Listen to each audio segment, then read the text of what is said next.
Commissaire de police principal Mamadou Lamarana Diallo, chargé du commissariat central de Saint-Louis. Au nom de l'inspecteur général de police, M. Mamseydou Ndour, directeur général de la police nationale, je m'en vais vous faire part d'une importante intervention que la police a eu à faire au niveau de la ville de Saint-Louis. En effet, à la date du 8 mai 2025, aux environs de 16 h, suite à l'exploitation d'une information faisant état d'une bande de malfaiteurs qui s'activait dans le vol de bétail opérant dans la région de Louga et Saint-Louis, les éléments de la brigade de recherche, après un long travail d'infiltration, de recoupement, de surveillance et de filature qui a duré 4 mois, ont procédé à l'interpellation de 8 individus au quartier Djambegun Sor, près de la station d'épuration de l'ONAS. Cette interpellation fait suite au moment où 3 individus à bord d'un véhicule se chargeaient de livrer du bétail volé à un receleur établi dans ce dit quartier. Ces individus, lors de leur interpellation, avec le cheptel volé, aussitôt, le modus operandi consistait à ce que des individus s'étaient chargés de voler du bétail en provenance de la région de Louga, et Louga du moins, et venaient les écouler au niveau de Saint-Louis. C'est au moment de livrer les bêtes volées qu'ils ont été interpellés. Une perquisition a aussitôt été faite dans le domicile du receleur, et la perquisition a permis de mettre la main sur un cheptel composé de 54 bêtes, composé de chèvres, de bœufs au nombre de 9, de 23 caprins, de 13 béliers, 7 agneaux et 2 cabrits.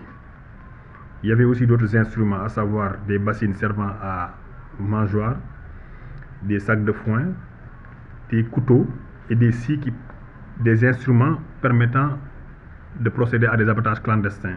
5 pots de petits ruminants fraîchement dépecés et de pots de bovines fraîchement dépecés aussi ont été retrouvés sur les lieux, ainsi que des crochets pour abattoir. S'y ajoutent 2 pélicans qui constituent des espèces protégées.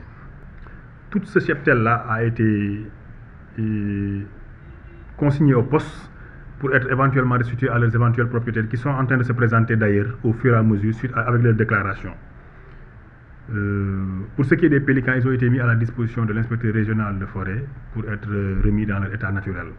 Pour cela, nous invitons toujours les populations à s'activer toujours dans le partage d'informations au niveau des services de police, parce que ce réseau d'abattage clandestin était connu des populations, mais ils n'avaient pas porté ça à notre connaissance. Il a fallu un long travail de filature et d'investigation des informations qu'on a reçues qui nous a permis de démanteler ce réseau. Nous invitons les populations toujours à dénoncer les faits qu'ils sont en connaissance au niveau de leur localité. Ces dénonciations-là peuvent être faites de manière anonyme.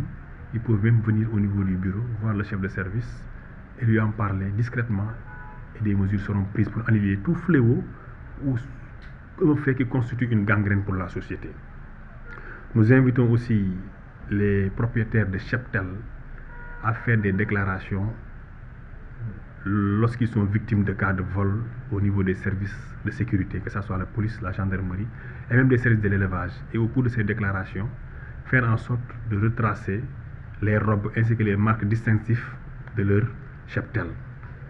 Et aussi s'approprier certaines marques, c'est-à-dire essayer d'identifier leur cheptel qui divague, pour que quand ils sont volés, que la découverte soit beaucoup plus facile lorsqu'ils seront fait la déclaration. Nous invitons la population vraiment à collaborer avec la police pour les aider dans leur mission qui consiste à la protection des personnes et des biens dans la localité. Voilà. Nous remercions également et félicitons les éléments qui étaient engagés dans ce dispositif de filature, de surveillance qui était un travail de longue haleine. Nous les félicitons et les encourageons à persévérer dans ce sens. Je vous remercie.